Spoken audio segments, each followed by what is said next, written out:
Okay, so I've had a customer ask a very good question. What do both of the voltage selector switches do inside of the Hager 2908? And the bottom line is, I'm accustomed to seeing just one voltage selector. I realize you can't see that very well. Two voltage selector switches. So I did call Hager technical support, and they did verify with me that you need to throw them both. I didn't ask the obvious question why there are two. Obviously, it's a design requirement, but I'm gonna show how we never needed to ask the manufacturer that question by simply powering it, and then simply testing for voltage. So I'm going to do that now. I'm going to connect my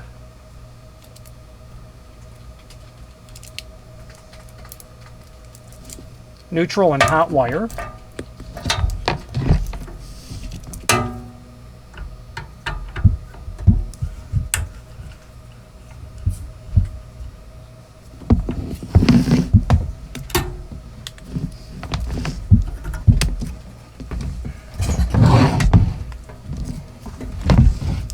It'll be just simply easier if I do it in this orientation.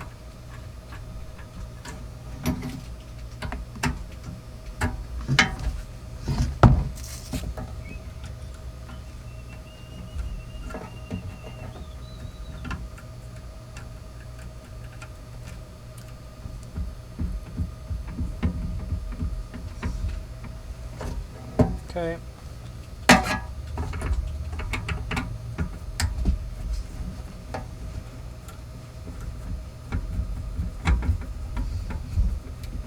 Okay. Yeah. And I have the green ground wire just wire with a wire nut on it. So we're in good shape. I'm going to set this back up. And basically what I'm going to do is I'm just going to test for voltage across my output.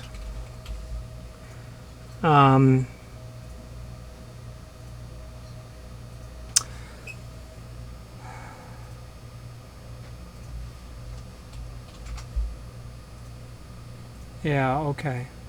Well, let's see. This jumper that's here, it's not clear to me immediately what the point is, but I'm going to remove it before I power anything.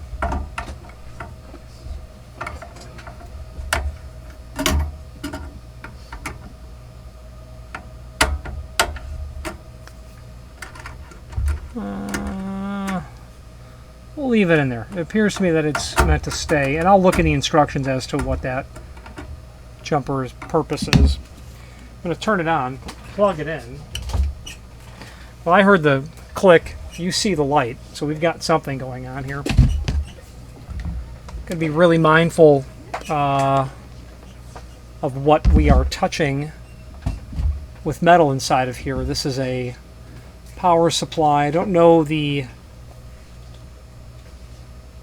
amperage. 1 amp, so it's a 1 amp power supply is what this is rated for. It says so underneath the lid. So we know that we've got black is negative on low voltage, so we'll go here. Oh, sorry, skipped a crucial step. We're expecting to see 24 volt because we have both of the selector switches thrown to the 24 volt. So we'll set this to 200 volt DC. We'll turn that on.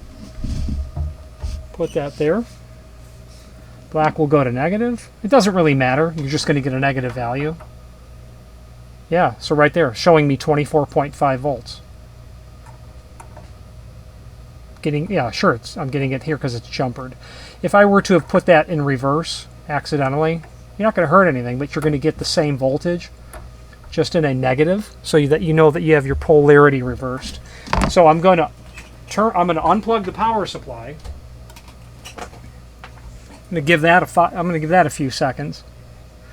And again, why there are two selector switches, I don't know. I'm going to throw them both to 12 to the right. I'm going to plug it back in, and I'm going to confirm that we've got 12 volts, plus or minus 10%. Yeah, we do. Now I'm going to unplug it again, because my initial conversation with the manufacturer was that you throw one for 12-volt operation and throw them both for 24-volt operation. The tech support gentleman called me back and said, I feel really silly. You've got to throw them both. But let's just throw one. I'm going to set the top one to 24 and the bottom to 12. I'm going to plug it in. I'm going to see what we get, if anything. We're getting 12. I'm going to unplug it. I'm going to switch the polarity. I'm going to switch the position of the switches. Plug it back in. Multimeter it again. Interesting. I'm getting 20.5 volts on that. So, not that your guess is as good as mine, but your guess is as good as mine. This power supply may be capable of being used in a system that I've never heard of. 20 volts plus or minus 10%. Maybe there's an 18 volt system that this works with. Don't know. The bottom line is this. Throw both switches for 24 volt to the left. Throw both switches. Well, throw both switches for 12 volt. When I had the top turned to 24 and the bottom to 12, it was reading 12. When I had the top turned to 12 and the bottom turned to 24, it was reading 20 volts. That's what we do. Any questions on this or any other Hager electrified product, please feel free to reach out to us. And thank you. Again, thank you for watching, and if you've enjoyed this video, please click thumbs up, please subscribe, and maybe even send the video to someone that you know. Thank you.